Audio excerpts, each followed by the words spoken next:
We're looking at Matthew chapter 7 this week, the section where Jesus compares two different houses, one that stays standing and one that falls with a great crash. And I think the point is pretty self-explanatory, but just to give us an illustration, maybe a more modern-day illustration of what Jesus is looking at, I want you to think of two well-known American cities, New York City and New Orleans. And on the outside, they look very similar. They're both built right on the water. Both have massive buildings. But underneath the surface, they are incredibly different. You might know that New York City, underneath the ground, New York City was built on rock. It's all rock. That they decided they wanted to build those tall skyscrapers on a foundation of rock. New Orleans, on the other hand, is not built on a foundation of rock. The city sits on a foundation of swamp. That is just swamp underneath the city, and it sits below sea level. So the city is down here, and it goes up a little bit. The ground goes up a little bit here, and then here's where you have the levees, the walls that are there to protect the city from when the water comes rising up too high. And so when those levees broke back during Hurricane Katrina, it really wasn't surprising that there was so much damage and so much destruction in New Orleans, because they were sitting on a foundation of swamp. And we saw what happens when the storms come in and you're not sitting on a good foundation. Now, both cities look exactly the same as long as, what's the case? As long as nothing bad ever happens. As long as there's no storms, as long as the waters never rise, as long as there are no high winds, as long as there are no hurricanes, then everything is completely safe and they look exactly the same. But when the storm comes, the storm is what reveals the weakness or the strength of our foundations.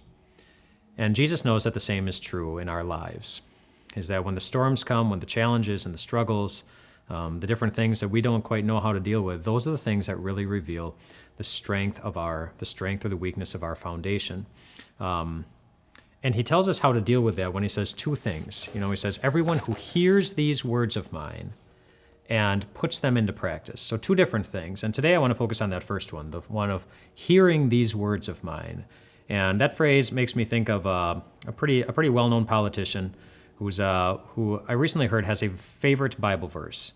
And I'm going to read the Bible verse, what they say is their favorite Bible verse, and I want you to think about which book of the Bible this is in. Are you ready? So the favorite Bible verse is this: to minister to the needs of God's creation is an act of worship. To ignore those needs is to dishonor the God who made us. And of course, that very famous Bible verse is in the book of... Yeah, you're right. It's not. If you have trouble thinking about which book it's in, it's okay, because it's not actually in the Bible. And yet this politician cites this as their favorite Bible verse over and over again and again. I'm going to read 6 different phrases, and I want you to tell me which one is in the Bible. Ready? Which one of these you can find in the Bible. So phrase number 1, God just wants me to be happy. Phrase number 2, everyone is God's child. Phrase number 3, God helps those who help themselves.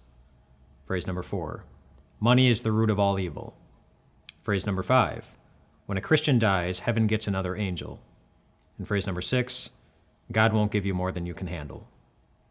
Which one of those is in the Bible? If you picked none of them, you are correct. None of those are in the Bible. And yet you hear those phrases very often in life, even by well-intentioned Christians who think that they are quoting the Bible. But they're not really. It's slightly different. You might hear slight variations of those, but none of those are true statements that you will find in the Bible. And you might not think that's a big deal until you remember that it was back in the Garden of Eden. What destroyed the world and what corrupted Adam and Eve for the length of their time on earth was when Satan came up to Eve and said, "Did God really say?" And that was enough. Just to be slightly off, just a little bit, on what God had told her.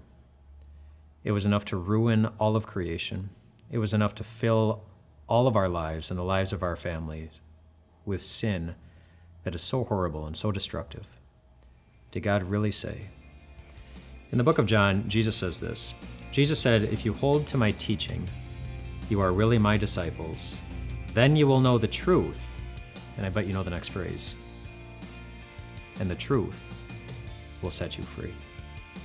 We hold to his teaching when we define truth by what Jesus says to us. Nothing more, nothing less.